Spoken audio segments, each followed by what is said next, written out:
এই যে মাছখানে কত বড় সবগুলো নেটের বনে দিয়ে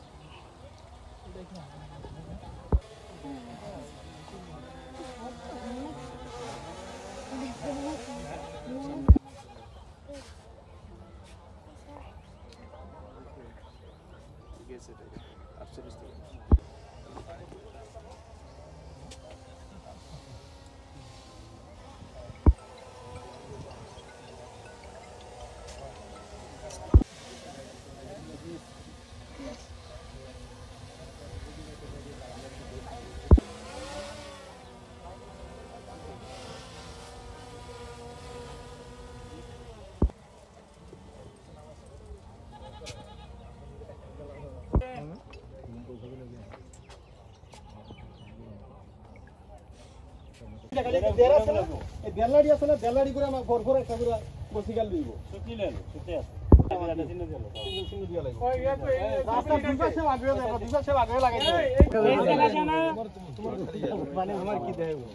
ছবি তুলবো না একজন যাইবো না ধরার পরে জানগা আবার নতুন কিছু আইন তাই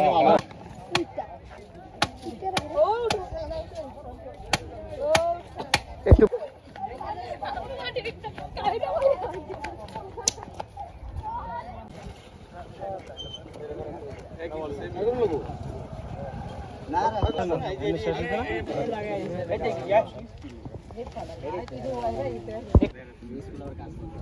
মাটি দেন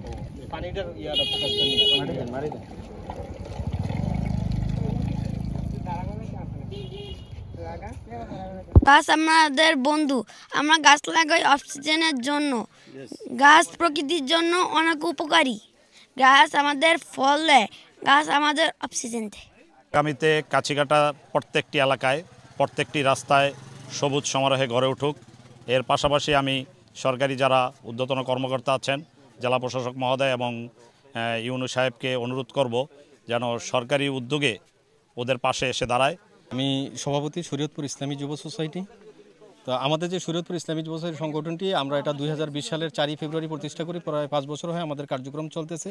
তো আমরা 3টা বিষয় নিয়ে মূলত কাজ করি, শিক্ষা, সেবা, দাওয়া।